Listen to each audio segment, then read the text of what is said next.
ನಾವು ಈ ದಿವಸ ಪ್ರತ್ಯೇಕವಾಗಿ ಯೇಸು ಕ್ರಿಸ್ತನ ಶ್ರಮೆ, ಮರಣ ಮತ್ತು ಆತನ ಪುನರುತ್ಥಾನದ ಬಗ್ಗೆ ನಾವು ದೇವರ ವಾಕ್ಯದಲ್ಲಿ ಅನೇಕ ಭಾಗಗಳನ್ನು ನಾವು ಆಲೋಚನೆ ಮಾಡಲಿಕ್ಕಿದ್ದೇವೆ. ಈ ಸಮಯದಲ್ಲಿ ನಾನು ಆರಿಸ್ಕೊಂಡಿರುವಂಥ ದೇವರ ವಾಕ್ಯದ ಭಾಗ ಯೋಹಾನ್ ಸುವಾರ್ತೆ 1ನೇ ಅಧ್ಯಾಯ 29ನೇ ವರ್ಷದಲ್ಲಿ ಹೀಗೆ ನಾವು ನೋಡ್ತೇವೆ. ಸತ್ಯವೇದ ಇರುವುದಾದರೆ ದಯಮಾಡಿ ನೋಡಬೇಕೆಂಬುದಾಗಿ ನಾನು ಕೇಳಿಕೊಳ್ತೇನೆ. ಅಲ್ಲಿ ಹೀಗೆ ಬರೆಯಲ್ಪಟ್ಟಿದೆ, ಮರುದಿನ ಯೋಹಾನನು ತನ್ನ ಕಡೆಗೆ ಬರುವ ಯೇಸುವನ್ನು ನೋಡಿ, ಅಗೋ, ಯಜ್ಞಕ್ಕೆ ದೇವರು ನೇಮಿಸಿದ ಕುರಿ, ಲೋಕದ ಪಾಪವನ್ನು ನಿವಾರಣೆ ಮಾಡುವವನು. ಎಂಥ ಒಂದು ಶ್ರೇಷ್ಠವಾದಂಥ ಮಾತನ್ನು ಇಲ್ಲಿ ಸ್ನಾನಿಕನಾದ ಯೋಹಾನ ಹೇಳ್ತಿದ್ದಾನೆ. ಇಂಗ್ಲೀಷಲ್ಲಿ ಹೀಗೆ ಉಂಟು, behold the lamb of God who takes away the since of the world. ಇಲ್ಲಿ ಯೋಹಾನನ ಒಂದು ಆಲೋಚನೆ, ಪ್ರಕಟಣೆಯನ್ನು ನಾವು ದೇವರಾತ್ಮನ ಸಹಾಯದಿಂದ ನಾವು ಧ್ಯಾನ ಮಾಡಲಿಕ್ಕಿರುವಾಗ ದೇವರು ತಾನೇ ವಿಶೇಷವಾಗಿ ಸಮಯದಲ್ಲಿ ನಮ್ಮ ಹೃದಯಗಳು, ನಮ್ಮ ಮನಸ್ಸುಗಳು, ಆಲೋಚನೆಗಳು ಕ್ರೂಜಿಸಲ್ಪಟ್ಟಂಥ ಯೇಸುವಿನ ಕಡೆಗೆ ನಾವು ನೋಡೋಣ. ಆತ ಯಾಕೆ ಆ ಶಿಲುಬೆಯಲ್ಲಿ ಅಂಥ ಘೋರವಾದ ಮರಣವನ್ನು ಅನುಭವಿಸಬೇಕಾಯಿತು? ಈ ದಿವಸದಲ್ಲಿ ಪ್ರತ್ಯೇಕವಾಗಿ ನಮ್ಮ ದೃಷ್ಟಿ ಕರ್ತನ ಕಡೆಗೆ, ಆ ಶಿಲುಬೆ ಕಡೆ ಹೋಗುವಾಗ ಆ ಶಿಲುಬೆಯಲ್ಲಿ ಸುರಿಸುವಂಥ ರಕ್ತ ಇಡೀ ಲೋಕದ ಪಾಪದ ನಿವಾರಣೆ ಎಂಬುದಾಗಿ ಹೇಳುವಾಗ ಆ ರಕ್ತದ ಶ್ರೇಷ್ಠತೆ, ಬೆಲೆ ಏನೆಂಬುದನ್ನು ಕಂಡುಕೊಳ್ಳುವ ಹಾಗೆ ದೇವರೇ ಈ ಸಮಯದಲ್ಲಿ ನನ್ನ ಆತ್ಮೀಯ ಕಣ್ಣನ್ನು ತೆರೆಯ ಮಾಡು. ಇದು ನಮ್ಮ ಪ್ರಾರ್ಥನೆ ಆಗಿರಲಿ. ಪ್ರಾರ್ಥನೆ ಮಾಡೋಣ. ನಮ್ಮ ಪ್ರೀತಿಯುಳ್ಳ ತಂದೆಯಾದ ದೇವರೇ, ಸ್ನಾನಿಕನಾದ ಯೋಹಾನನು ನಿನ್ನ ಬಗ್ಗೆ ಕೊಟ್ಟಂಥ ಒಂದು ಸಾಕ್ಷಿ ಹೇಳಿದ ರೀತಿಯಲ್ಲಿ ನೋಡುವಾಗ ಎಂಥ ಒಂದು ಶ್ರೇಷ್ಠವಾದ ಮಾತನ್ನು ತಿಳಿಸಿದ್ದಾನೆ. ಅಗೋ, ಯಜ್ಞಕ್ಕೆ ದೇವರು ನೇಮಿಸಿದ ಕುರಿ, ಲೋಕದ ಪಾಪವನ್ನು ನಿವಾರಣೆ ಮಾಡುವವನು ಎಂಬುದಾಗಿ ಹೇಳುವಾಗ, ಹೌದು ಕರ್ತನೇ, ಮೊದಲೇ ನೀನು ತೀರ್ಮಾನಿಸಿದ ಹಾಗೆ ನಿನ್ನ ಮಗನಾದ ಯೇಸು ಕ್ರಿಸ್ತನನ್ನು ಇಡೀ ಲೋಕದ ಪಾಪದ ಬಿಡುಗಡೆಗಾಗಿ ಕಳಿಸಿಕೊಟ್ಟಂಥ ರೀತಿ ಈ ದಿವಸದಲ್ಲಿಯೂ ಕರ್ತನೆ 21ನೇ ಶತಮಾನದಲ್ಲಿ ನಿನ್ನ ಜೀವಳ ಸುವಾರ್ತೆ ಎಲ್ಲರಿಗೂ ಸಾಲ್ಪಡುತ್ತಾ ಉಂಟಪ್ಪ. ನೀನು ಮೊದಲನೇ ಸಾರಿ ಬಂದಂಥ ಉದ್ದೇಶ ಇಡೀ ಲೋಕವನ್ನು ರಕ್ಷಿಸಬೇಕೆಂಬಂಥ ಉದ್ದೇಶ. ಇದರಲ್ಲಿ ನೀನು ಪ್ರಾಮುಖ್ಯವಾದ ಸಂಗತಿ, ಒಬ್ಬನಾದರೂ ನಾಶವಾಗಬಾರ್ದು, ನಿತ್ಯ ನಾಶನಕ್ಕೆ ಹೋಗಕೂಡ್ದು, ರಕ್ಷಿಸಲ್ಪಡಬೇಕು. ನೀನು ಕೊಟ್ಟಂಥ ಬೆಲೆ ಭಾಳ ದೊಡ್ಡದಪ್ಪ. ಇದಕ್ಕಾಗಿ ಸ್ತೋತ್ರ. ಯಾರ್ಯಾರು ಕರ್ತನೆ ಈ ದಿವಸ ಈ ಕಾರ್ಯಕ್ರಮವನ್ನು ವೀಕ್ಷಿಸುತ್ತಿದ್ದಾರೆ, ನೋಡ್ತಿದ್ದಾರೆ, ಕೇಳ್ತಿದ್ದಾರೆ, ಒಬ್ಬೊಬ್ಬರ ಹೃದಯದಲ್ಲಿ ಕಾರ್ಯ ಮಾಡು. ನಮ್ಮ ಹೃದಯವನ್ನು ಕಠಿಣ ಮಾಡಿಕೊಳ್ಳದಂತೆ ಕರ್ತನೆ, ನಿನ್ನ ಶಿಲುಬೆಯ ಪ್ರೀತಿಯಲ್ಲಿ ಮುರಿಯಲ್ಪಟ್ಟವರಾಗಿ ಕರ್ತನೆ ನಿನ್ನನ್ನು ಸ್ವೀಕರಿಸಿ ನಿನಗೆ ಸಮರ್ಪಿಸಿಕೊಂಡು ನಿನ್ನ ಪ್ರೀತಿಯಲ್ಲಿ ಐಕ್ಯವಾಗುವಂಥ ಸ್ಥಿತಿಗೆ ಒಬ್ಬೊಬ್ಬರನ್ನು ನಡೆಸು. ಪಾಪದ ಜೀವಿತದಿಂದ ಬಿಡುಗಡೆ ಮಾಡು ಎಂಬುದಾಗಿ ನಾವು ಬೇಡ್ತೇವೆ. ಕರ್ತನೆ, ನಿನ್ನ ಚಿತ್ತಕ್ಕೆಲ್ಲವನ್ನು ಅರ್ಪಿಸ್ತೇವೆ. ನಿನ್ನ ಆತ್ಮನ ಮೂಲಕ ನಮ್ಮನ್ನು ಕರ್ತನೆ ಸ್ಪರ್ಶಿಸಿ ನಮ್ಮ ಆತ್ಮೀಯ ಕಣ್ಣುಗಳನ್ನು ತೆರೆಯಬೇಕೆಂಬುದಾಗಿ ಬೇಡ್ತೇವೆ. ನಿನಗೆ ಮಹಿಮೆ ಉಂಟಾಗಲಿ. ಯೇಸು ಕ್ರಿಸ್ತನ ಹೆಸರಿನಲ್ಲಿ ಬೇಡ್ತೇನೆ ತಂದೆಯೇ, ಆಮೇನ್.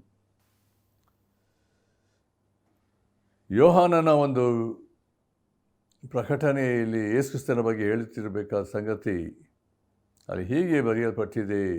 ಯೇಸು ಕ್ರಿಸ್ತನ ನೋಡುವಾಗ ಅಲ್ಲಿ ಏನು ಹೇಳ್ತಿದ್ದಾನೆ? ಅಗೋ, ಬಿಹೋಲ್ಡ್,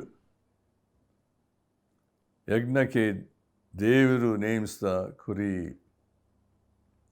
ಅಂದರೆ ದೇವರು ನೇಮಿಸಿದಂಥ ಒಂದು ಸಂಗತಿ ಏನಂದರೆ, ಕುರಿ ಅಂತ ಹೇಳಬೇಕಾದ್ರೆ ಕುರಿಯನ್ನು ಯಾಕೆ ಸಂಬೋಧಿಸ್ತಾ ಹೇಳ್ತಿದ್ದಾನೆ ಅಂದರೆ, ಅದು ಯಾವಾಗಲೂ ಅದು ವಧೆಗೆ ಒಳಪಟ್ಟಿರುವಂಥದ್ದು. ಆಗಿನ ಕಾಲ ನೋಡುವಾಗ ಯಜ್ಞವನ್ನು ಮಾಡಬೇಕಾದ್ರೆ ಕುರಿಯನ್ನು ಹೋಮ ಮಾಡ್ತಾಯಿದ್ರು. ಅದು ಕುರಿಯನ್ನು ರಕ್ತವನ್ನು ಸುರಿಸಿ ಅದಕ್ಕೆ ಕಡಿದು ಅದರ ಹೋಮ ದೇವರಿಗೆ ಸುಗಂಧ ವಾಸನೆ ಆಗಬೇಕೆಂಬ ರೀತಿಯಲ್ಲಿ, ಪಾಪದ ಬಿಡುಗಡೆ ಎಂಬುದಾಗಿ ತೋರಿಸುವಂಥ ರೀತಿಯಲ್ಲಿ ಅದು ಪದೇ ಪದೇ ಮಾಡಬೇಕಾದಂಥ ಒಂದು ಸಂಗತಿಯಾಗಿತ್ತು. ಅದು ಇಲ್ಲಿ ದೇವರು ತನ್ನ ಒಬ್ಬನೇ ಮಗನಾದ ಯೇಸು ಕ್ರಿಸ್ತನನ್ನು ಕಳಿಸ್ಕೊಟ್ಟಂಥ ಒಂದು ಪ್ರಾಮುಖ್ಯವಾದ ವಿಷಯ ಸಂಗತಿಯಲ್ಲಿ ಏನು ಹೇಳ್ತಾ ಇದೆ ಅಂದರೆ, ಇಡೀ ಲೋಕದ ಪಾಪವನ್ನು ನಿವಾರಣೆ ಮಾಡುವ ಆತನು ಯಾರು? ಯೇಸು ಕ್ರಿಸ್ತನು, ಬೇರೆ ಯಾರೂ ಅಲ್ಲ. ಅದರಿಂದ ಈ ಸಮಯದಲ್ಲಿ ದೇವರ ವಾಕ್ಯದಲ್ಲಿ ನಾವು ಹಳೆಯ ಒಡಂಬಡಿಕೆಯಲ್ಲಿ ನಾವು ನೋಡುವಾಗ, ಹೊಸ ಒಡಂಬಡಿಕೆ ನೋಡುವಾಗಲೂ ಯೇಸು ಕ್ರಿಸ್ತನ ಬಗ್ಗೆ ಪ್ರತ್ಯೇಕವಾಗಿ ಆತನು ಮೊದಲನೇ ಸಾರಿ ಬರಬೇಕಾದಂಥ ಅವಶ್ಯಕತೆ ಏನಾಗಿತ್ತು, ಮೆಸ್ಸಿಯನು ಬರುತ್ತಾನೆ, ಮೆಸ್ಸಿಯನ ಬರುವಂಥ ಅವಶ್ಯಕತೆ ಏನಿತ್ತು ಎಂಬುದನ್ನು ಪ್ರವಾದಿಗಳ ಮೂಲಕವಾಗಿ ದೇವರು ತಿಳಿಸ್ತಾ ಬಂದನು ಎಂಬುದಾಗಿ ನೋಡ್ತೇವೆ. ಆದಾಮ ಅವಳು ಮಾಡಿದಂಥ ಪಾಪದ ದೆಸೆಯಿಂದ ಉಂಟಾದಂಥ ಸಂಗತಿ ಏನಂದರೆ, ದೇವರ ಮಹಿಮೆಯನ್ನು ಕಳೆದುಕೊಂಡರು, ದೇವರ ಶಾಪಕ್ಕೆ ಗುರಿಯಾದರು, ದೇವರ ಕೋಪಕ್ಕೆ ಗುರಿಯಾದರು, ದೇವರಿಂದ ಸಂಪೂರ್ಣವಾಗಿ ದಬ್ಬಲ್ಪಟ್ಟರು. ಏದೇನು ತೋಟದಿಂದ ಸಂಪೂರ್ಣವಾಗಿ ಅವರು ದಬ್ಬಲ್ಪಟ್ಟರು. ಯಾಕೆಂದರೆ ಅವಿಧೇಯನಾದ್ದರಿಂದ, ದೇವರ ಚಿತ್ತಕ್ಕೆ ವಿರುದ್ಧವಾಗಿ ತಿರುಗಿ ಬಿದ್ದುದರಿಂದ ದೇವರ ದಂಡನೆಗೆ ಗುರಿಯಾದರು ಎಂಬುದಾಗಿ ನೋಡ್ತೇವೆ. ಪ್ರಿಯರೇ, ಪಾಪ ಅನ್ನುವಂಥ ಸಂಗತಿ ದೇವರ ಮುಂದೆ ಎಷ್ಟು ಭಯಂಕರವಾಗಿದೆ ಎಂಬುದಾಗಿ ನಾವು ನೋಡ್ತೇವೆ. ದೇವರೆಂದಿಗೂ ಪಾಪವನ್ನು ಸಹಿಸುವಂಥವನಲ್ಲ. ಯಾಕೆಂದರೆ ಆತ ನೀತಿ ಸ್ವರೂಪನು, ಪರಿಶುದ್ಧನಾದಂಥ ದೇವರು ಎಂಬುದಾಗಿ ನೋಡ್ತೇವೆ. ದೇವರು ತಾನು ಏನು ಹೇಳ್ತಾನೋ ಅದು ತಕ್ಕ ಹಾಗೆ ನಡೆದುಕೊಳ್ಳಬೇಕು, ವಿಧೇಯರಾಗಬೇಕು. ದೇವರು ಅವಿಧೇಯತೆ ಎಂದಿಗೂ ಸಹಿಸುವನಲ್ಲ ಎಂಬುದಾಗಿ ನಾವು ನೋಡ್ತೇವೆ. ದೇವರು ಹೇಳಿದಂಥ ಮಾತಿಗೆ ಆದಾಮ ಅವಿಧೇಯನಾದ್ದರಿಂದ ಬಂದಂಥ ಭಯಂಕರವಾದಂಥ ಸ್ಥಿತಿ, ಆ ದೇವರ ದಂಡನೆಗೆ ಗುರಿಯಾದನು. ದೇವರ ಅನ್ಯೋನ್ಯತೆ ಕಳೆದುಕೊಂಡು, ದೇವರ ಮಹಿಮೆಯನ್ನು ಕಳೆದುಕೊಂಡು ಆತನು ದೇವರ ದೂರವಾಗಿ ಹೋದನು ಎಂಬುದಾಗಿ ನೋಡ್ತೇವೆ. ಆದರೆ ದೇವರು ಅಲ್ಲಿಗೆ ಬಿಡಲಿಲ್ಲ. ದೇವರು ಮೊದಲನೇ ಸಾರಿ ಆದಿಕಾಂಡ ಪುಸ್ತಕ ನೋಡಬೇಕಾದ್ರೆ 3ನೇ ಅಧ್ಯಾಯದಲ್ಲಿ 15ನೇ ವಚನದಲ್ಲಿ ಅಲ್ಲಿ ಯಾಕೆ ನೀನು ಮಾಡಿದೆ, ದೇವರು ಆದಾಮನ ಕೇಳಿದಾಗ, ಆದಾಮ ಅವಳು ಕೇಳಿದಾಗ ಸರ್ಪನ ವಂಚಿಸಿತು, ಸೈತಾನ ಕಾರ್ಯ. ದೇವರು ಸೈತಾನ ಮಾಡಿದಂಥ ಕಾರ್ಯಕ್ಕೆ ಸುಳ್ಳಾದ ಸಂಗತಿ ತಿಳಿಸೋ ರೀತಿಯಲ್ಲಿ, ನೀನು ಹೆಂಗೂ ಸಾಯುವುದೇ, ತಿಂದರೆ ನೀನು ಬದುಕುವಿ. ನೋಡಿ, ಆತ್ಮಿಕ ರೀತಿಯಲ್ಲಿ ಸತ್ತಂಥ ಒಂದು ಸಂಗತಿ ಯಾರು? ಆದಾಮ ಅವಳು. ಅವಳ ಜೀವಿತ ದೇವರಿಗೆ ಅವಿಧೇಯರಾಗಿ ತಿನ್ನಬಾರದ ಹಣ್ಣನ್ನು ತಿನ್ನೋದರಿಂದ ಬಂದಂಥ ಭಯಂಕರವಾದಂಥ ಶಿಕ್ಷೆ ಎಂಬುದಾಗಿ ನೋಡ್ತೇವೆ. ಆದರೆ ದೇವರು ಮಾಡಿದ ಸಂಗತಿ ಅಂದರೆ, ಆ ಸರ್ಪಕ್ಕೆ ಸೈತಾನಿಗೆ ಕೊಟ್ಟಂಥ ಶಿಕ್ಷೆ ಅಂದರೆ 3ನೇ ಅಧ್ಯಾಯ 15ನೇ ವಚನದಲ್ಲಿ, ಈ ಸ್ತ್ರೀಯ ಸಂತತಿ ನಿನ್ನ ತಲೆಯನ್ನು ಜಜ್ಜುವುದು, ನೀನು ಅದರ ಹಿಮ್ಮಡಿಯನ್ನು ಕಚ್ಚುವಿ ಎಂಬುದಾಗಿ ಹೇಳಲ್ಪಟ್ಟಿದೆ. ಅಂದರೆ ಮೊದಲನೇ ಸಾರಿ ದೇವರು ಸೈತಾನಿಗೆ, ಏಕೆಂದರೆ ಸೈತಾನನು ಅವಿಧೇಯನಾಗಿ ದೇವರಿಗೆ ಸಲ್ಲಬೇಕಾದ ಘನತೆಯನ್ನು, ಆರಾಧನೆ ತಾನು ಹೊಂದಬೇಕೆಂಬುದಾಗಿ ಗರ್ವ, ಅಹಂಕಾರ, ಹೆಮ್ಮೆ ಪಟ್ಟದ್ರಿಂದ ಪರಲೋಕದಲ್ಲಿ ಅವನನ್ನು ಸಂಪೂರ್ಣ ದೇವರವನನ್ನು ಪರಲೋಕದಲ್ಲಿ ದೊಬ್ಬಿದನು ಎಂಬುದಾಗಿ ನೋಡ್ತೇವೆ. ಇಲ್ಲಿ ಏದೇನು ತೋಟದಲ್ಲಿ ಪ್ರವೇಶ ಮಾಡಿ ದೇವರ ಚಿತ್ತಕ್ಕೆ ವಿರುದ್ಧವಾದ ರೀತಿಯಲ್ಲಿ ಆದಾಮನಿಗೆ ಅವಳಿಗೆ ಹೇಳಿದಂಥ ಸುಳ್ಳನ್ನು ತುಂಬಿಸಿ ಆದಂಥ ಸಂಗತಿ ಪಾಪ ಲೋಕಕ್ಕೆ ಹೇಗೆ ಬಂತು ಎಂಬುದನ್ನು ನಾವು ನೋಡ್ತೇವೆ. ಆದರೆ ಕರುಣಾನಿಧಿಯಾಗಿರುವಂಥ ದೇವರು ಹೇಗೆ ಇಡೀ ಲೋಕವನ್ನು ರಕ್ಷಿಸಬೇಕೆಂಬಂಥ ರೀತಿಯಲ್ಲಿ ದೇವರು ತನ್ನ ಕಾರ್ಯಗಳನ್ನು ಮಾಡ್ತಾ ಬಂದನು ಎಂಬುದಾಗಿ ನೋಡ್ತೇವೆ.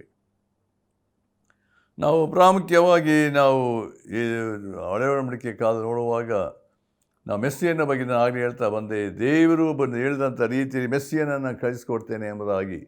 ಅದಕ್ಕೆ ಮೋಶೆ ಗ್ರಂಥ ನೋಡಬೇಕಾದ್ರೆ 18 ಧರ್ಮೋಪದೇಶಕಾಂಡ 18:15 ನೋಡುವಾಗ, ನಿಮ್ಮ ಮಧ್ಯದಲ್ಲಿ ನನ್ನಂಥ ಒಬ್ಬ ಪ್ರವಾದಿಯನ್ನು ನಾನು ಎಬ್ಬಿಸ್ತೇನೆ. ನನಗೆ ಸಮಯ ಇಲ್ಲ ಹೆಚ್ಚು ಅದು ಹೇಳೋದಕ್ಕೆ, ಅದನ್ನು ಹಾಗೆ ಹೇಳ್ತಿದ್ದೇನೆ. ಅಂದರೆ ದೇವರು ಮೋಶೆಗೆ ಹೇಳಿದಂಥ ರೀತಿಯಲ್ಲಿ ನಾನು ನಿನ್ನಾಗಿ ಒಬ್ಬ ಪ್ರವಾದಿಯನ್ನು ಏನು ಮಾಡ್ತೇನೆ, ಎಬ್ಬಿಸ್ತೇನೆ, ಅದರ ಮಾತಿಗೆ ಕಿವಿಗೊಡಬೇಕು, ವಿಧೇಯರಾಗಬೇಕೆಂಬಂಥ ರೀತಿಯಲ್ಲಿ ತಿಳಿಪಡಿಸಿದಂಥ ಸಂಗತಿಯನ್ನು ನೋಡ್ತೇವೆ.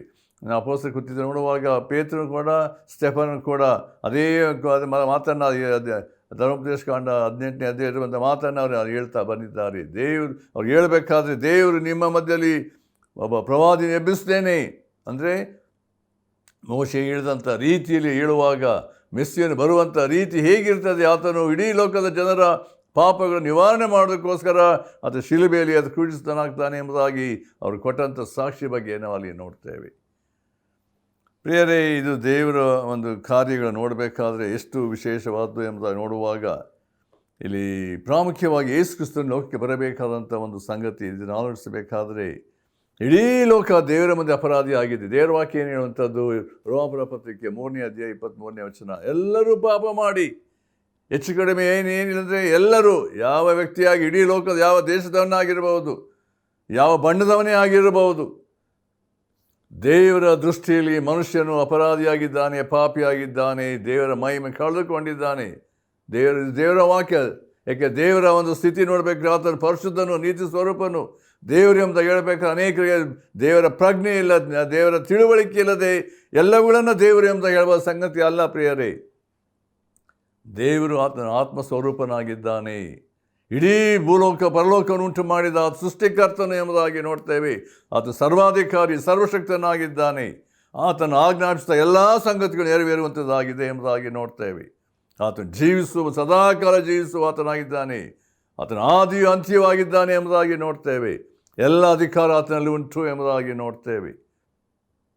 ದೇವರ ಉದ್ದೇಶ ಮನುಷ್ಯನು ಉಂಟು ಮಾಡಿದಂಥ ರೀತಿಯಲ್ಲಿ ತನ್ನ ಅನ್ಯೋನ್ಯತೆ ಜೀವಿಸಬೇಕೆಂಬುದಾಗಿ. ಆದರೆ ಮನುಷ್ಯನು ದೇವರಿಗೆ ತಿರುಗಿ ಬಿದ್ದದರಿಂದ, ಅವಿಧೇಯನಾದ್ದರಿಂದ ದೇವರ ಮಹಿಮೆಯನ್ನು ಕಳೆದುಕೊಂಡ, ಅನ್ಯೋನ್ಯತೆ ಕಳೆದುಕೊಂಡ ಎಂಬುದಾಗಿ ನೋಡ್ತೇವೆ. ಆದರೆ ದೇವರು ತನ್ನದೇ ಆದಂಥ ರೀತಿಯಲ್ಲಿ ಇಡೀ ಮನುಷ್ಯ ರಾಶಿಯನ್ನು ರಕ್ಷಿಸಬೇಕು, ತಿರುಗಿ ದೇವರ ಅನ್ಯೋನ್ಯತೆ ಸೇರಿಸಬೇಕೆನ್ನುವಂಥ ದೇವರ ಉದ್ದೇಶವಾಗಿತ್ತು ಎಂಬುದಾಗಿ ನೋಡ್ತೇವೆ. ಅದರಿಂದ ಈ ಸಮಯದಲ್ಲಿ ಆಲೋಚಿಸಬೇಕಾದಂಥ ಒಂದು ಸಂಗತಿ ಏನಂತ ಹೇಳಿದ್ರೆ, ನಮ್ಮ ಕರ್ತನಾದ ಯೇಸು ಕ್ರಿಸ್ತನು ಆ ಶಿಲುಬೆಯಲ್ಲಿ ಯಾಕೆ ಅಂಥ ಘೋರವಾದಂಥ ಶಿಕ್ಷೆಯನ್ನು ಹೊಂದಬೇಕಾಯಿತು. ಆ ಶಿಲುಬೆಗೆ ಹೋಗಿಂತ ಮುಂಚೆ ಯೇಸು ಕ್ರಿಸ್ತನು ಆ ಗೆತ್ಸೆಮನೆ ತೋಟದಲ್ಲಿ 3 ಸಾರಿ ಒಂದೇ ರೀತಿಯ ಪ್ರಾರ್ಥನೆ ಮಾಡಿದರು. ತಂದೆಯೇ, ಸಾಧ್ಯವಾದರೆ ಈ ಪಾತ್ರೆಯನ್ನು ತೊಲಗಿಸು, ಈಗ ನನ್ನ ಚಿತ್ತ ಅಲ್ಲ, ನಿನ್ನ ಚಿತ್ತವೇ ಆಗಲಿ. ನಾವು ಲೋಕಸಭೆ ನೋಡಬೇಕಾದ್ರೆ ಆತನು ಮನೋವ್ಯಥೆಯುಳ್ಳವನಾಗಿ ಏನಂತೆ ಪ್ರಾರ್ಥಿಸಿದನು. ಆ ಪ್ರಾರ್ಥಿಸುವಂಥ ರೀತಿ ನೋಡಬೇಕಾದ್ರೆ ಯೇಸು ಕ್ರಿಸ್ತನು ಆತನ ಬೆವರು ರಕ್ತದೋಪಾದಿಯಲ್ಲಿ ಭೂಮಿಗೆ ಬೀಳುತ್ತಾ ಇತ್ತು ಎಂಬುದಾಗಿ ಹೇಳಲ್ಪಟ್ಟಿದೆ.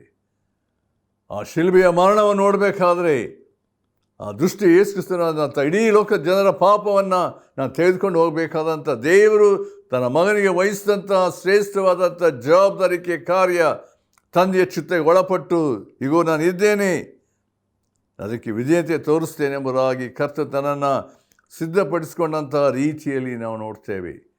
ಯೇಸು ಕ್ರಿಸ್ತನಲ್ಲಿ ಯಾವ ಪಾಪ ಇರಲಿಲ್ಲ ಪ್ರಿಯರೇ, ಯಾವ ತಪ್ಪು ದೋಷ ಯಾವುದೂ ಇರಲಿ. ಆತನು ಪರಿಶುದ್ಧನು, ದೇವರ ಮಗನು, ಇಡೀ ಲೋಕದ ಜನರ ಪಾಪವನ್ನು ತನ್ನ ದೇಹದಲ್ಲಿ ಹೊತ್ಕೊಳ್ಳಬೇಕಾದಂಥ ರೀತಿಯಲ್ಲಿ ಆತನು ಕ್ಷೂಜಿಸಲ್ಪಟ್ಟನು ಎಂಬುದಾಗಿ ನಾವು ನೋಡ್ತೇವೆ. ಯಾಕೆಂದರೆ ದೇವರ ಒಂದು ದೇವರ ವಿಷಯದಲ್ಲಿ ನೋಡಬೇಕಾದ್ರೆ ನಾವು ಪ್ರತ್ಯೇಕವಾಗಿ ದೇವರ ವಾಕ್ಯದಲ್ಲಿ ಅನೇಕ ಭಾಗದಲ್ಲಿ ನಾವು ನೋಡಬೇಕಾದ್ರೆ ಯೇಸು ಕ್ರಿಸ್ತನ ಒಂದು ಶಿಲುಬೆಯ ಒಂದು ಸಂಗತಿ ಪಾಪಕ್ಕೆ ಬರಬೇಕಾದಂಥ ಒಂದು ದಂಡನೆ ಮತ್ತು ದೇವರ ಶಿಕ್ಷೆ ಆತ ಯೇಸು ಕ್ರಿಸ್ತನು ತಾನೇ ತನ್ನ ದೇಹದಲ್ಲಿ ಹೊತ್ಕೊಳ್ಬೇಕಾಯಿತು ಎಂಬುದಾಗಿ ನೋಡ್ತೇವೆ. ಯಾಕೆಂದರೆ ಪಾಪದ ಒಂದು ಭಯಂಕರವಾದ ಸ್ಥಿತಿ ನೋಡಬೇಕಾದ್ರೆ ದೇವರು ಎಂದಿಗೂ ಪಾಪದ ಸ್ಥಿತಿಯನ್ನು ಸಹಿಸುವನಲ್ಲ ಎಂಬುದಾಗಿ ದೇವರ ಬಳಿಗೆ ಬರೋಕ್ಕೆ ಯಾರಿಗೂ ಸಾಧ್ಯತೆ ಇರಲಿಲ್ಲ. ದೇವರನ್ನು ಅಪ್ಪ ತಂದೆ ಎಂಬ ಕೂಗುವಂಥ ಬಾಧ್ಯತೆ, ದೇವರ ಸನ್ನಿಧಿಯಿಂದ ಬರುವಂಥ ಸ್ಥಿತಿ ಯಾವುದೂ ಇರಲಿ. ಯಾಕೆಂದರೆ ಮನುಷ್ಯನು ದೇವರ ಮುಂದೆ ಇಂಥ ಒಂದು ಅಪರಾಧಿ ಆಗಿರುವಂಥ ಸಮಯದಲ್ಲಿ ಸಾಧ್ಯ ಇಲ್ಲದಂಥ ಒಂದು ಸಂಗತಿ ಆಗಿತ್ತು ಎಂಬುದಾಗಿ ನೋಡ್ತೇವೆ. ಆದ್ದರಿಂದ ಯೇಸು ಕ್ರಿಸ್ತನು ಪ್ರತ್ಯೇಕವಾಗಿ ಇಡೀ ಲೋಕದ ಪಾಪವನ್ನು ತನ್ನ ದೇಹದ ಹೊತ್ಕೊಂಡು ಹೋಗಬೇಕಾದ್ರೆ ನಾವು ಪ್ರತ್ಯೇಕವಾಗಿ 2 ಕೊರಿಂಥ ಪತ್ರಿಕೆಯಲ್ಲಿ ನಾವು ನೋಡಬೇಕಾದ್ರೆ ನಮಗೆ ಸ್ಪಷ್ಟವಾಗಿ ಗೊತ್ತಾಗ್ತದೆ. ಅಲ್ಲಿರುವಂಥ ಮಾತು ಏನಂತ ಹೇಳಿದ್ರೆ, ಅಲ್ಲಿ ಮಾತು ಹೀಗೆ ಇರುವಂಥದ್ದು 5ನೇ ಅಧ್ಯಾಯದಲ್ಲಿ ಹೀಗೆ ಬರೆಯಲ್ಪಟ್ಟಿದೆ 18ನೇ ವರ್ಷದಲ್ಲಿ, ಆತನು ಕ್ರಿಸ್ತನ ಮೂಲಕ ನಮ್ಮನ್ನು ತನಗೆ ಸಂಧಾನಪಡಿಸಿಕೊಂಡು ಸಮಾಧಾನ ವಿಷಯವಾದ ಸೇವೆಯನ್ನು ನಮಗೆ ಅನುಗ್ರಹಿಸಿದ್ದಾನೆ. 19ನೇ ವಚನ, ಆ ಸಮಾಧಾನ ವಾಕ್ಯವೇನೆಂದರೆ, ದೇವರು ಮನುಷ್ಯರ ಅಪರಾಧಗಳನ್ನು ಅವರ ಲೆಕ್ಕಕ್ಕೆ ಹಾಕದೆ ಲೋಕವನ್ನು ಕ್ರಿಸ್ತನಲ್ಲಿ ತನಗೆ ಸಮಾಧಾನ ಪಡಿಸಿಕೊಳ್ಳುತ್ತಿದ್ದಾನೆಂಬುದೇ. ಇದು ಭಾಳ ಪ್ರಾಮುಖ್ಯವಾದ ಸಂಗತಿ. ಇಡೀ ದೇವರ ಮನುಷ್ಯರ ಪಾಪಗಳನ್ನು ಏನಂತ ಅಪರಾಧಗಳನ್ನು ದೇವರು ಮನುಷ್ಯರ ಮೇಲೆ ಹಾಕಲಿಲ್ಲ, ಅದನ್ನು ತನ್ನ ಮಗನಾದ ಯೇಸು ಕ್ರಿಸ್ತನನ್ನು ಹಾಕಿ ತನಗೆ ಸಮಾಧಾನ ಪಡಿಸಿಕೊಂಡಿದ್ದಾನೆ ಎಂಬುದಾಗಿ ನಾವು ನೋಡ್ತೇವೆ. ನೋಡಿ, ಇನ್ನೊಂದು ವಚನ ಅದೇ 5:21 ಪೌಲನು ಹೇಳ್ತಿದ್ದಾನೆ. ಅದು ಹೀಗೆ ಬರೆಯಲ್ಪಟ್ಟಿದೆ, ನಾವು ಆತನಲ್ಲಿ ದೇವರಿಗೆ ಸಮರ್ಪಕರಾದ ನೀತಿ ಸ್ವರೂಪಿಗಳಾಗುವಂತೆ ದೇವರು, ಗಮನಿಸಿ, ಅಲ್ಲಿ ದೇವರು ಪಾಪ ಜ್ಞಾನವಿಲ್ಲದ ಆತನನ್ನು ನಮಗೋಸ್ಕರ ಪಾಪ ಸ್ವರೂಪಿಯಾಗ ಮಾಡಿದನು. ಯಾವ ಪಾಪದ ಒಂದು ಸ್ಥಿತಿ ಇರಲಿಲ್ಲ ಯೇಸು ಕ್ರಿಸ್ತನಲ್ಲಿ. ಆದರೆ ದೇವರ ವಾಕ್ಯ ಹೇಳ್ತದೆ, ದೇವರು ಪಾಪ ಜ್ಞಾನವಿಲ್ಲದ ಆತನು ನಮಗೋಸ್ಕರ ಪಾಪ ಸ್ವರೂಪಿಯಾಗ ಮಾಡಿದನು. ಅಂದರೆ ಇಡೀ ಆ ಶಿಲುಬೆಯ ದೃಶ್ಯ ನೋಡುವಾಗ ಆ ಶಿಲುಬೆ ಏನು ತೋರಿಸ್ತಾ ಇದೆ? ನಾನು ಆ ಶಿಲುಬೆ ಮೇಲೆ ಸಾಯಬೇಕು, ದೇವರು ನನಗೆ ಬರಬೇಕಾಗಿದ್ದ ದಂಡನೆ ಶಿಕ್ಷೆಯನ್ನು ನಾನು ಅನುಭವಿಸಬೇಕಾಯಿತು ಆ ಶಿಲುಬೆಯಲ್ಲಿ. ಆದರೆ ದೇವರು ಮಾಡಿದ ಕಾರ್ಯ, ತನ್ನ ಮಗನಾದ ಯೇಸು ಕ್ರಿಸ್ತನನ್ನು ಶಿಲುಬೆಗೆ ಹಾಕಿ ತನ್ನ ಕೋಪವನ್ನು ತೀರಿಸಿಕೊಂಡು ಸಮಾಧಾನ ಪಡಿಸಿಕೊಂಡಿದ್ದಾನೆ. ಯೇಸು ಕ್ರಿಸ್ತನು ಅದಕ್ಕೆ ಹೇಳಿದಂಥ ಮಾತು, ನನ್ನ ದೇವರೇ ಯಾಕೆ ನನ್ನ ಕೈ ಬಿಟ್ಟಿದ್ದಿ? My god why thou hast forsaken me. ನೋಡಿ, ಯಾಕೆ ಯೇಸು ಕ್ರಿಸ್ತನು ಆ ಶಿಲುಬೆಯಲ್ಲಿದ್ದಂಥ ಸಮಯದಲ್ಲಿ ನನ್ನ ದೇವರೇ ಎಂಬುದಾಗಿ ಹೇಳಬೇಕಾಯಿತು ಅಂತ ಹೇಳಬೇಕಾದ್ರೆ, ಅಲ್ಲಿ ದೇವರ ನೀತಿ, ದೇವರ ಒಂದು ಭಯಂಕರವಾದಂಥ ದಂಡನೆ, ಇಡೀ ಲೋಕದ ಪಾಪವನ್ನು ಯೇಸು ಕ್ರಿಸ್ತನು ತೆಗೆದುಕೊಂಡೋದಾಗ ದೇವರು ತನ್ನ ಮಗನನ್ನು ಕೈಬಿಟ್ಟನು. There was a total separation. ಅದನ್ನು ತಾಳಕ್ಕೆ ಸಾಧ್ಯ ಇರಲಿಲ್ಲ ಯೇಸು ಕ್ರಿಸ್ತನಿಗೆ. ಇಡೀ ಅದಕ್ಕೋಸ್ಕರ ಯೇಸು ಕ್ರಿಸ್ತ ಅದನ್ನು ಸಹಿಸೋದಕ್ಕೆ ಆಗದೆ ಹೋದ್ದರಿಂದ ಆತ ಕೂಗಿಕೊಳ್ತಿದ್ದಾನೆ, ನನ್ನ ದೇವರೇ ಯಾಕೆ ನನಗೆ ಕೈ ಬಿಟ್ಟೆ? ದೇವರು ಯಾವಾಗಲೂ ಪಾಪವನ್ನು ನೋಡಬೇಕಾದ್ರೆ ತನ್ನ ಪ್ರತ್ಯೇಕಿಸ್ಕೊಳ್ತಾನೆ. ಯೇಸು ಕ್ರಿಸ್ತನು ಭಯಂಕರವಾದ ಆ ಒಂದು ಶಿಲುಬೆಯಲ್ಲಿ ಯಾತನೆ ಶಿಕ್ಷೆಯನ್ನು, ಅಂದರೆ ಮನುಷ್ಯರು ನಾನಾ ರೀತಿಯಲ್ಲಿ ಆತನನ್ನು ಏನಂದ್ರೆ ಶಿಲುಬೆಯಲ್ಲಿ ನೋಡುವಾಗ ಅಲ್ಲಿ ಸುತ್ತಲೂ ಏನು ಮಾಡ್ತಿದ್ದಾರೆ? ಗೇಲಿ ಮಾಡ್ತಿದ್ದಾರೆ, ಹಾಸ್ಯ ಮಾಡ್ತಿದ್ದಾರೆ, ಹೊಗಳುತ್ತಿದ್ದಾರೆ. ನೀನು ದೇವರ ಮಗನಾಗಿದ್ದರೆ ಇಳಿದು ಬರ, ನಂಬ್ತೇವೆ ಎಂಬುದಾಗಿ ನಾನಾ ರೀತಿಯ ಕುಚೋದ್ಯ ಮಾತುಗಳು ಮಹಾಯಾಜಕರು, ಫರಿಸಾಯರು, ಶಾಸ್ತ್ರಿಗಳು ಎಲ್ಲ ನೋಡ್ತೇವೆ. ಆದರೆ ಇದೆಲ್ಲದಕ್ಕೆ ಆತನು ಏನಂತಿರ್ತಾರೆ? ಶಿಲುಬೆಯ ಮರಣ ಅಲಕ್ಷ್ಯ ಮಾಡಿದನು. ತಂದೆಯೇ, ಅವರೇನು ಮಾಡುತ್ತಾರೆ ಅವರು ಅರಿಯರು, ಅವ್ರನ್ನ ಕ್ಷಮಿಸು. ನೋಡ್ರಿ, ಯೇಸು ಕ್ರಿಸ್ತನಲ್ಲಿದ್ದಂಥ ಒಂದು ಪ್ರೀತಿಯ ಒಂದು ಸಂಗತಿ ಅಂದರೆ, ಅವ್ರೇನು ಮಾಡ್ತಾರೆ ಗೊತ್ತಿಲ್ಲ, ಅರಿಯರು, ಅವ್ರಿಗೆ ಕ್ಷಮಿಸಪ್ಪ. ಯೇಸು ಕ್ರಿಸ್ತನಲ್ಲಿ ಯಾವ ದ್ವೇಷ, ಅಸೂಯೆ, ಹಗೆತನ, ಮತ್ಸರ ಏನೂ ಇರಲಿಲ್ಲ. ಎದ್ದಿದ್ದು ನಾವು ನೋಡಿ, ಯಾರಾದರೂ ನಮಗೊಂದು ಏಟು ಹೊಡೆದ್ರೆ, ಬೈದರೆ ನಾವು ಎಷ್ಟರ ಮಟ್ಟಿಗೆ ರಿಯಾಕ್ಟ್ ಮಾಡ್ತೇವೆ. ಯೇಸು ಕ್ರಿಸ್ತನಲ್ಲಿ ಯಾವ ಸ್ವಾರ್ಥ ಸಂಗತಿ ಆಗಲಿ, ಪಾಪದ ಸಂಗತಿ ಆಗಿ ಇಲ್ಲದೇ ಇರುವಾಗ ಆತನ ಪರಿಶುದ್ಧನು ನೀತಿ ಸ್ವರೂಪನಾಗಿ ಎಲ್ಲ ವಿಷಯದಲ್ಲಿ ತಂದೆಯ ಚಿತ್ತ ಒಳಪಟ್ಟು ಯಜ್ಞಾರ್ಪಿತನಾಗಿ ಆ ಶಿಲುಬೆಯಲ್ಲಿ ತನ್ನನ್ನೇ ಒಪ್ಪಿಸಿಕೊಟ್ಟನು ಎಂಬುದಾಗಿ ನೋಡ್ತೇವೆ. ಇಲ್ಲಿ ಏನು ನೋಡ್ತೇವೆ? ಶಿಲುಬೆ ನೋಡಬೇಕಾದ್ರೆ ಏನು ನೋಡ್ತೇವೆ? ಯೇಸು ಕ್ರಿಸ್ತನ ಪ್ರೀತಿ ನನ್ನ ಕಡೆಗೆ, ನಿನ್ನ ಕಡೆಗೆ, ಇಡೀ ಲೋಕದ ಕಡೆಗೆ ಎಷ್ಟರ ಮಟ್ಟಿಗೆ ತೋರಿಸಿದ್ದಾನೆ. ಇಂಥ ಕರ್ತನು, ಇಂಥ ಯೇಸು ಕ್ರಿಸ್ತನ ಪ್ರೀತಿ ನಮ್ಮ ಕಡೆ ಎಷ್ಟು ಅಪಾರವಾಗಿದೆ. ಅದಕ್ಕೆ ನಾವು ದೇವರ ವಾಕ್ಯ ಯೋಹಾನ ಸುವಾರ್ತೆ 3:16 ಹೀಗೆ ನೋಡ್ತೇವೆ, ದೇವರು ಲೋಕದ ಮೇಲೆ ಎಷ್ಟೋ ಪ್ರೀತಿಯನ್ನಿಟ್ಟು ತನ್ನ ಒಬ್ಬನೇ ಮಗನನ್ನು ಕೊಟ್ಟನು. ಯಾಕೆಂದರೆ ಒಬ್ಬನಾದರೂ ನಾಶವಾಗಬಾರ್ದು, ಎಲ್ಲರೂ ನಿತ್ಯ ಜೀವವನ್ನು ಹೊಂದಬೇಕೆಂಬುದಾಗಿ ಆತನನ್ನು ಕೊಟ್ಟನು ಎಂಬುದಾಗಿ. ಪ್ರಿಯರೇ, ಯೇಸು ದೇವರ ಪ್ರೀತಿ ಇಡೀ ಮನುಷ್ಯರ ರಾಶಿಯಲ್ಲಿ ಈ ದಿವಸದಲ್ಲಿ ನೋಡುವಾಗ ಮನುಷ್ಯನ ಸ್ಥಿತಿ ನೋಡಬೇಕಾದ್ರೆ ತನ್ನ ಮನಸ್ಸಿಗೆ ಬಂದಾಗೆ ಪಾಪದ ಕಾರ್ಯದಲ್ಲಿ ದೇವರೇ ಇಲ್ಲ ಎಂಬುದಾಗಿ ಹೇಳುವಂಥ ಅನೇಕರಿದ್ದಾರೆ. ಪಾಪದ ಜೀವಿತದಲ್ಲಿ, ನರಕದ ಹಾದಿಯಲ್ಲಿ, ಸೈತಾನನ ಮಾರ್ಗದಲ್ಲಿ, ಅಂಧಕಾರದಲ್ಲಿ ಶಾಂತಿ ಸಮಾಧಾನ ಇಲ್ಲದೆ ತೊಳ್ತಾ ಇದ್ದಾರೆ. ಪ್ರಿಯರೇ, ಮನುಷ್ಯನಲ್ಲಿ ದೇವರ ಪ್ರಜ್ಞೆ ಇಲ್ಲದಂಥ ಒಂದು ಸಂಗತಿ, ದೇವರ ಭಯ ಇಲ್ಲದಂಥ ಸಂಗತಿಯನ್ನು ನೋಡ್ತೇವೆ. ಇಡೀ ಲೋಕದ ರಕ್ಷಣೆಗೋಸ್ಕರ, ಪಾಪದ ಬಿಡುಗಡೆಗೋಸ್ಕರ ಯೇಸು ಕ್ರಿಸ್ತನು ತನ್ನನ್ನೇ ಯಜ್ಞಾರ್ಪಿತನಾದರು. ದೇವವಾಕ್ಯ ನೋಡಿ, ಇಬ್ರಿಯ ಪತ್ರಿಕೆ ಮಾತಿಗೆ ಬರೆಯಲ್ಪಟ್ಟಿದೆ 9:22 ಏನಂದರೆ, ರಕ್ತಧಾರೆ ಇಲ್ಲದೆ ಏನಂತೆ ಪಾಪ ಪರಿಹಾರ ಇಲ್ಲ. ಎಲ್ಲ ಧರ್ಮಶಾಸ್ತ್ರ ಹೇಳುವಂಥ ಮಾತೇನೆಂದರೆ, ರಕ್ತಧಾರೆ ಇಲ್ಲದೆ ಪಾಪ ಪರಿಹಾರ ಇಲ್ಲ ಎಂಬ ಧರ್ಮಶಾಸ್ತ್ರದ ಅನುಸಾರವಾಗಿ ಯೇಸು ಕ್ರಿಸ್ತನು ಶಿಲುಬೆಯಲ್ಲಿ ಏನಂದರೆ ತನ್ನ ದೇಹವನ್ನೇ ಒಪ್ಪಿಸಿಕೊಟ್ಟರು, ತನ್ನ ಪ್ರಾಣವನ್ನೇ ಕೊಟ್ಟರು ಎಂಬುದಾಗಿ ನೋಡ್ತೇವೆ. ಯೇಸು ಕ್ರಿಸ್ತನ ರಕ್ತ ಅದಕ್ಕೆ ಎಷ್ಟು ವಿಶೇಷತೆ ಏನೆಂಬುದಾಗಿ ಹೇಳಬೇಕಾದ್ರೆ, ಮನುಷ್ಯನ ಎಲ್ಲ ಪಾಪಗಳು ಎಷ್ಟು ವರ್ಷ ಜೀವಿತದಲ್ಲಿ ದೇವರ ಮುಂದೆ ಅಪರಾಧಿಗಳು, ಪಾಪಿಗಳಾಗಿದ್ದರೂ ಸಹ ದೇವರ ವಾಕ್ಯ ಹೇಳ್ತದೆ. ಆತನ ಮಗನಾದ ಯೇಸು ಕ್ರಿಸ್ತನ ರಕ್ತವು ಸಕಲ ಪಾಪವು ನಿವಾರಣೆ ಮಾಡಿ ನಮ್ಮನ್ನು ಶುದ್ಧಿ ಮಾಡಿತು. ಪ್ರಿಯರೇ, ಆದ್ದರಿಂದ ಈ ದಿವಸದಲ್ಲಿ ಮನುಷ್ಯನು ತನ್ನ ಪಾಪದ ಬಿಡುಗಡೆಗೋಸ್ಕರ ನಾನಾ ಕಾರ್ಯಗಳು ಮಾಡ್ತಿದ್ದಾನೆ. ತೀರ್ಥಯಾತ್ರೆ, ದಾನ ಧರ್ಮಗಳು, ನಾನಾ ಸಂಗತಿಗಳು ಮಾಡ್ತಾ ಇದ್ದರು. ಯಾವುದಿಂದಲೂ ಮನುಷ್ಯರಿಗೆ ಏನಂದರೆ ಪಾಪದ ನಿವಾರಣೆ ಇಲ್ಲ, ಬಿಡುಗಡೆ ಇಲ್ಲ. ಪ್ರಿಯರೇ, ಅದು ಯೇಸು ಕ್ರಿಸ್ತನ ರಕ್ತದ ಮೂಲಕ ಮಾತ್ರ.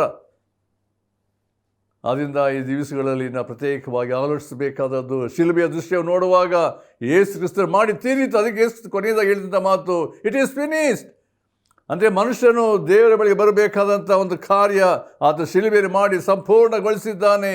ಅಂದರೆ ಈಗ ನಾವು ಯೇಸು ಕ್ರಿಸ್ತನ ಮೂಲಕವಾಗಿ ತಂದೆಯಾದ ದೇವರ ಬಳಿಗೆ ಹೋಗುವಂಥ ಒಂದು ಸಾಧ್ಯತೆ ಉಂಟು ಎಂಬುದಾಗಿ ನಾವು ನೋಡ್ತೇವೆ. ಪ್ರಿಯರೇ, ಈ ಸಂಗತಿಯನ್ನು ಆಲೋಚಿಸಬೇಕಾದರೆ ದೇವರು ಇಡೀ ಲೋಕದ ಜನರ ಪಾಪಗಳನ್ನು ಕ್ಷಮಿಸಿದ್ದಾನೆ ಮತ್ತು ಬಿಡುಗಡೆ ಕೊಟ್ಟಿದ್ದಾನೆ. ಈ ಸಂಗತಿಗಳನ್ನ ಎಷ್ಟರ ಮಟ್ಟಿಗೆ ನಾವು ನೋಡ್ತೇವೆ.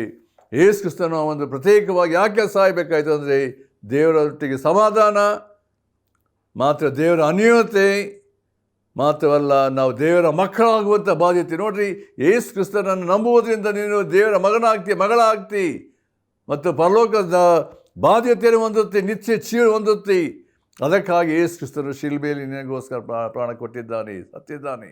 ಅಷ್ಟಕ್ಕೆ ಮುಗಿಲಿಲ್ಲ, ಆತ ಸತ್ತವಳಿಂದ 3ನೇ ದಿವಸ ಜೀವಿತನಾಗಿ ಎದ್ದು ಬಂದಿದ್ದಾನೆ. ಇಡೀ ಲೋಕದ ಎಲ್ಲ ಸಮಾಧಿಗಳು ಹಾಗೆಯೇ ಉಂಟು. ಅದು ಯೇಸು ಕ್ರಿಸ್ತನ ಸಮಾಧಿ ಏನಂದರೆ ಖಾಲಿಯಾಗಿದೆ. ಯೇಸು ಕ್ರಿಸ್ತನ ಮನದ ಉದ್ದೇಶ ಪಾಪದಿಂದ ಬಿಡುಗಡೆ, ಸೈತಾನದಿಂದ ಬಿಡುಗಡೆ, ಮರಣದ ಭಯದಿಂದ ಬಿಡುಗಡೆ.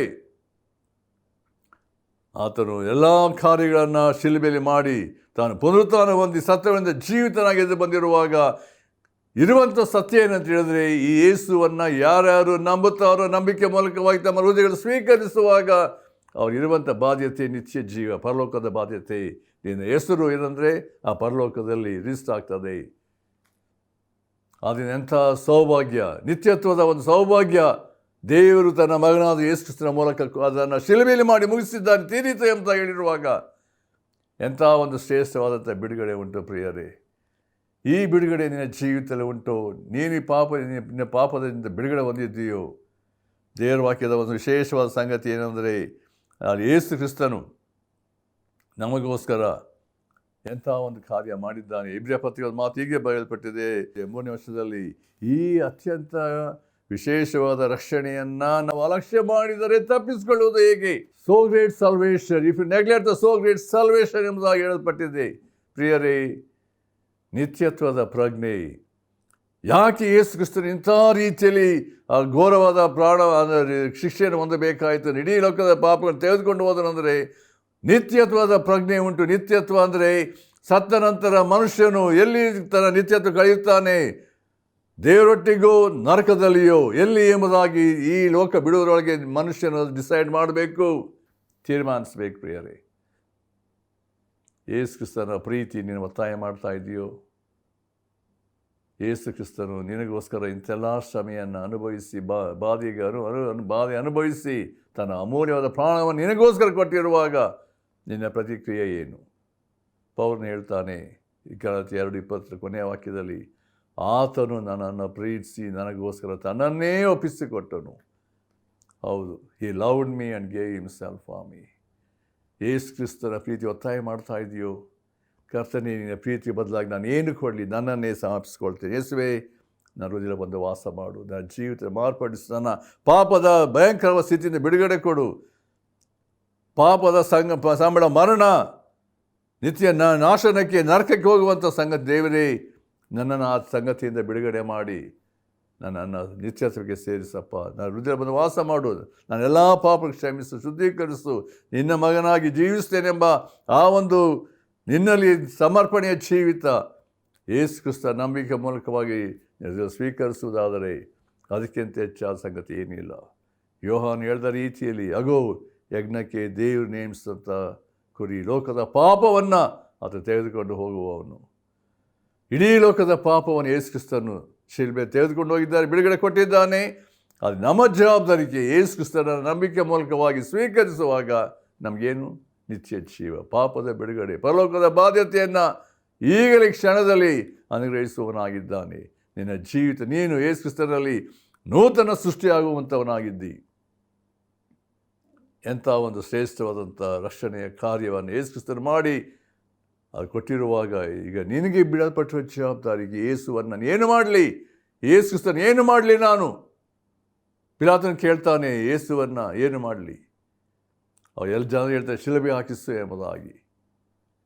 ಯೇಸು ಕ್ರಿಸ್ತನ ಪ್ರೀತಿ ನೀನು ಒತ್ತಾಯ ಮಾಡುವಾಗ ಈ ಸಮಯದಲ್ಲಿ ನಿನ್ನನ್ನೇ ಸಂಪೂರ್ಣ ಸಮರ್ಪಿಸಿಕೊಂಡು ಕರ್ತನಿಗಾಗಿ ಜೀವಿಸು. ದೇವರ ಮಾತುಗಳನ್ನು ಆಶೀರ್ವದಿಸಲಿ.